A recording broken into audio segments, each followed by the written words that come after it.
Saya melawat Dato' Sonic hari ini adalah kerana apabila kita telah pun membuka pintu masuk negara, kita juga kena pastikan bukan hanya dari segi kedudukan kita di pintu-pintu masuk, tapi juga nak memastikan supaya segala keperluan seperti pasport yang mungkin diperlukan oleh rakyat Malaysia juga harus kita bersedia untuk kita pastikan semua mencukupi daripada kehendak.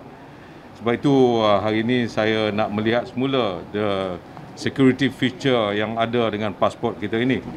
Maklum sajalah selepas 2 tahun kita tidak menggunakan pasport ini, mungkin kerja penjenayah ni hanya detect segala apa yang mereka nak copy.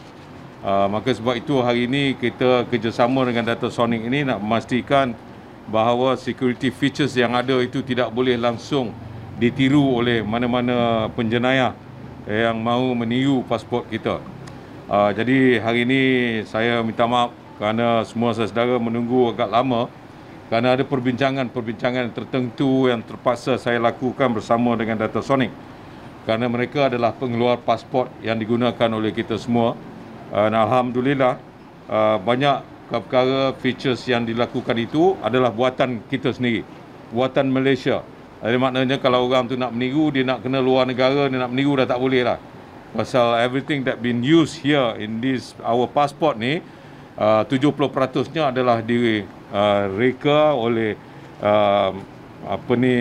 daripada dalam negara kita sendiri, oleh rakyat Malaysia sendiri.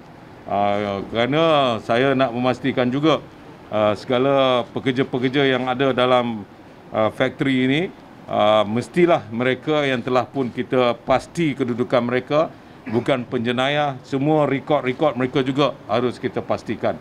Inilah perkara yang saya ambil maklum tadi supaya kita semua dapat rasa selesa bahawa pasport kita ini, if it is not the best, it is one of the best dalam dunia hari ini.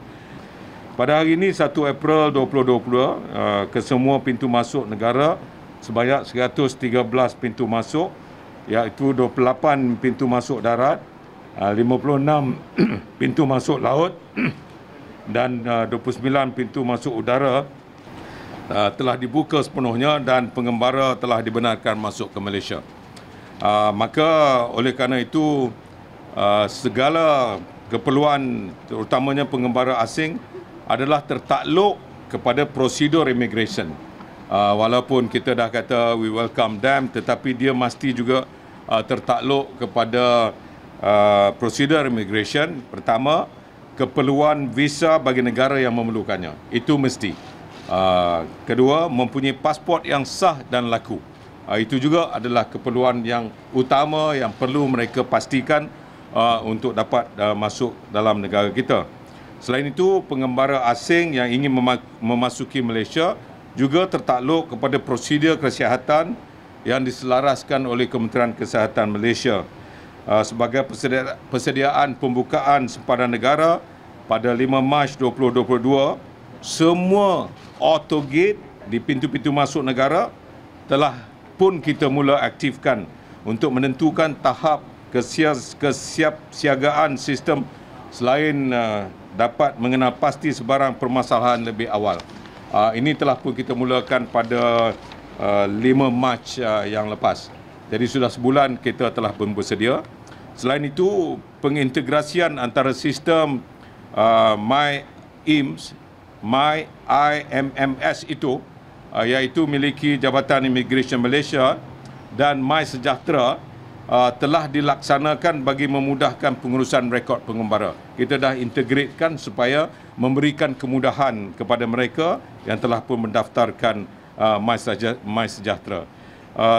Seiring dengan unjuran peningkatan ketibaan pengembara asing yang datang dengan tujuan untuk melancong, KDN melalui agensi-agensi di bawah kementerian seperti Immigration, Polis Diraja Malaysia, Agensi Penguatkuasaan Maritim Malaysia dan beberapa agensi yang berkaitan telah pun bersiap sedia untuk memastikan keselamatan dan ketenteraman awam, terutamanya di kawasan-kawasan tumpuan dan tidak kita tidak akan berkompromi dengan sebarang salah laku atau kejadian yang menyalahi undang-undang.